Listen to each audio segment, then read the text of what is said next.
Hi, this is Frank Schaefer. I'm in Zurich Airport in Switzerland on my way back from a trip to a number of countries in Europe where I've been talking to people in both government and private life about what they think about the United States with Donald Trump and what I call the slide into our contemporary state of immorality, where people in the evangelical community who used to talk about family values and things like this have literally sold their souls to the devil in Donald Trump in trying to have someone who will give them what they want on their checklist against abortion and against women, against gay people, what they call morality, which is really a new kind of anti-everybody but us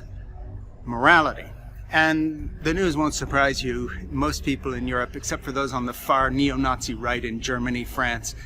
Poland and Hungary and a couple other places, think Donald Trump is not just a buffoon, but they feel sorry for the United States. But there's another reason to feel sorry for our country right now. You know, having been riding on 200-mile-an-hour trains everywhere, that, for instance, if we had in the States, would get you from Boston to New York in about an hour and 20 minutes instead of 5 hours or so clunking around on Amtrak, driving on highways that do not have potholes, and driving around countries where the infrastructure not only works, but the countries are clean and well kept, where the underclass may be there, but they're also taken care of by a welfare state in terms of Medicare for everyone and so forth. People look at us now more and more as if we in the United States are a third world country. All we have is the weapons and military that we've squandered trillions on in stupid wars like the one my son, who's a Marine, fought in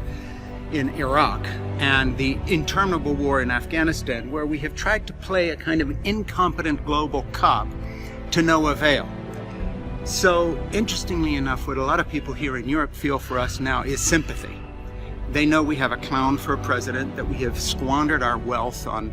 useless military enterprises and the kind of corporate military-industrial complex that has bankrupted us. And that we are now a country to be pitied. So it's kind of a new thing for an American traveling in Europe to find that people pity us in much the same way we in the US used to look at third world countries. So I think it's time for us to take a long pause and say, will we continue to squander our national treasure on what has amounted to a useless military effort globally now since Vietnam that has gained us nothing? Will we continue to elect people like Donald Trump who are just clowns that make the world laugh at us? And will we continue to do nothing for our infrastructure and our social network and fabric, and leave people behind, watch our pay differential grow bigger and bigger, where someone like Jeff Bezos